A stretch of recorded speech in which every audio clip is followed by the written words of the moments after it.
Hello, I'm Matt Riley.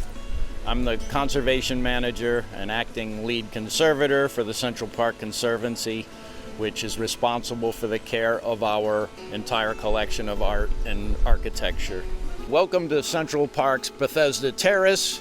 We're here on November 4th, Ask a Conservator Day. November 4th is in remembrance of the catastrophic floods in the city of Florence, Italy in 1966, in which irreplaceable cultural heritage was badly damaged or even lost.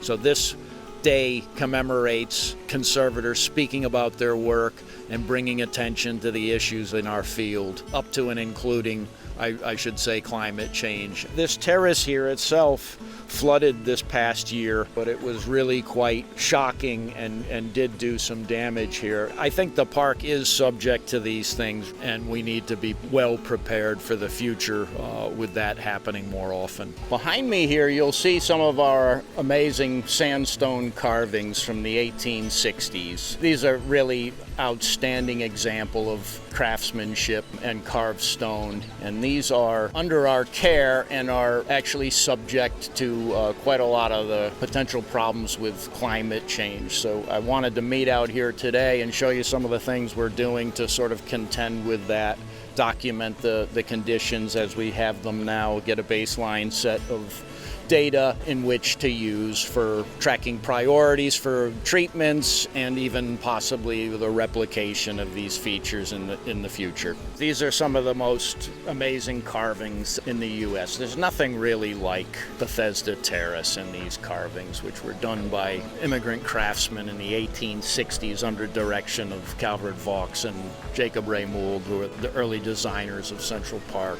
The spring panel with lotus and different birds diving and doing what birds love to do. You can see here that we've had campaigns of repairs. There's been, in this instance here, you see what's called a Dutchman head or a patched head. A Dutchman refers to using the same material, an in-kind replacement, which I'm assured this one is because I actually carved that one. We've embarked on some digital documentation campaigns here. There is a whole lot of material here in which we need to monitor and try to care for. And sandstone is a particularly tricky type of material in which to do that with. The proclivity for damage, internal forces that are exacted on the stone from things like migrating salts, road salts, or even from the earth, or even weathering products in the stone itself.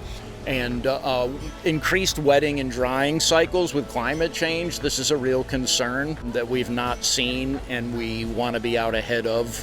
In any event, we need to have great baseline documentation of what we have here. This stone is particularly a little bit tricky in the sense that it has a clay component on the inside of it, and those clays can swell.